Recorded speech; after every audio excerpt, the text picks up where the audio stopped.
Saya punya diare. Diarenya warna merah. Artinya di dalamnya itu tertulis semua kebencian dan dendam sakit hati saya pada orang.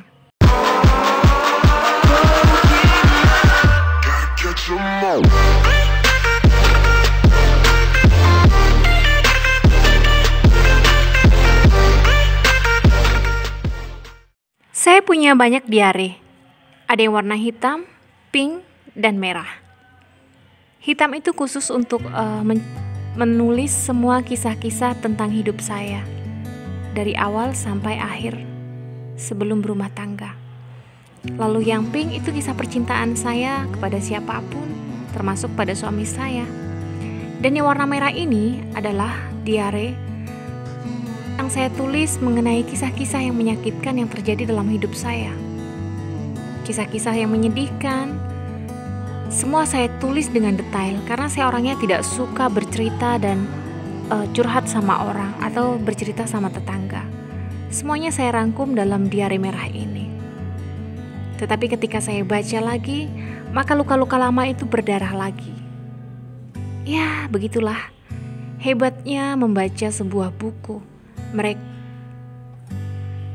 Saya menulis semua kisah-kisah menyakitkan, kata-kata orang, perbuatan orang itu secara detail.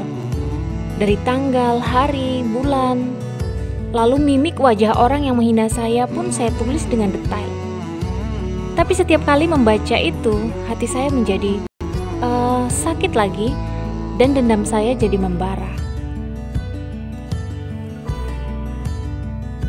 Sudah hampir berbulan-bulan saya tidak menemukan diari saya karena semua diari saya simpan dengan baik. Tetapi yang warna merah ini hilang entah kemana.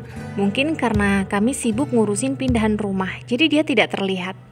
Saya mencarinya kemana-mana dan rasanya seperti kehilangan sesuatu. Jadi kemarin saya sedang beres-beres lemari dan ternyata saya menemukan si diari merah ini. Saya baca lagi. Kadang-kadang saya menyeringitkan dahi saya, kadang-kadang saya menggigit gigi saya. Saya sangat terbawa emosi membaca semua cerita yang ada di dalam diari merah ini. Saya juga bisa tersenyum sendiri dan saya juga kadang pusing sendiri. Karena itulah hebatnya membaca sebuah buku.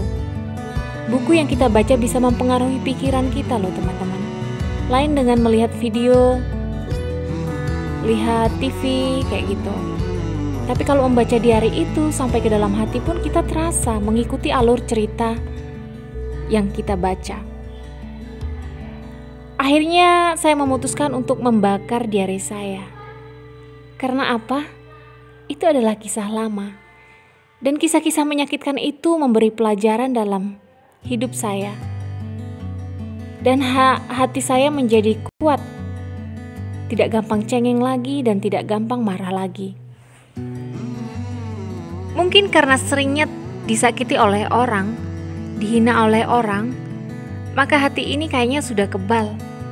Jadi saya bersyukur di saat-saat seperti ini, di usia dewasa saya sudah tidak gampang lagi marah atau sakit hati bila dihina orang.